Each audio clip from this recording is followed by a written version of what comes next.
Dans ce chapitre, nous allons parler de la trisomie 21.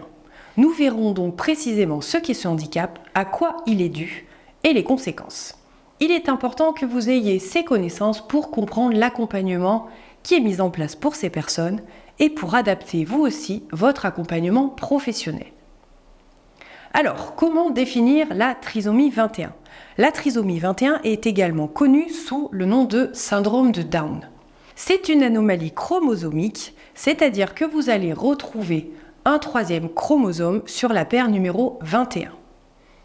Le risque d'avoir un enfant porteur de trisomie 21 augmente avec l'âge de la mère. C'est pourquoi un suivi plus important est mis en place, tels que des échographies plus nombreuses, le prélèvement du liquide amniotique ou encore des prises de sang.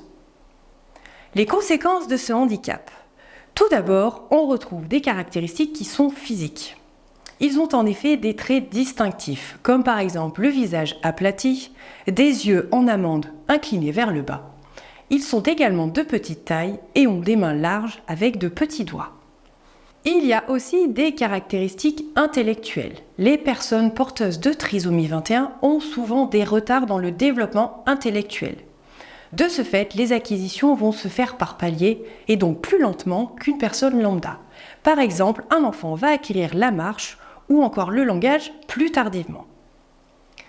Le handicap va également entraîner des conséquences sur la santé et des complications médicales. Effectivement, 50% des enfants porteurs de trisomie 21 ont des malformations cardiaques qui sont bien entendu opérables. D'autres problèmes de santé sont courants. Vous allez retrouver par exemple des troubles gastro-intestinaux ou encore des problèmes de thyroïde, des troubles de la vue et de l'audition ou encore un risque accru aux infections. Cependant, avec l'avancement des progrès médicaux, l'espérance de vie des personnes porteuses de trisomie 21 a considérablement augmenté. Aujourd'hui, beaucoup atteignent l'âge de 60 ans, voire plus. Concernant la prise en charge de ces personnes, elle doit se faire le plus rapidement possible pour qu'ils puissent acquérir un maximum d'autonomie. Cet accompagnement est donc pluridisciplinaire, il va demander l'intervention de plusieurs professionnels, tels que un orthophoniste qui va accompagner l'enfant sur l'acquisition du langage, un psychomotricien qui va lui apprendre par exemple la marche, ou encore un éducateur. En tant qu'assistante de vie aux familles, vous allez donc devoir les aider dans les actes essentiels du quotidien et bien sûr vous adapter au cas par cas.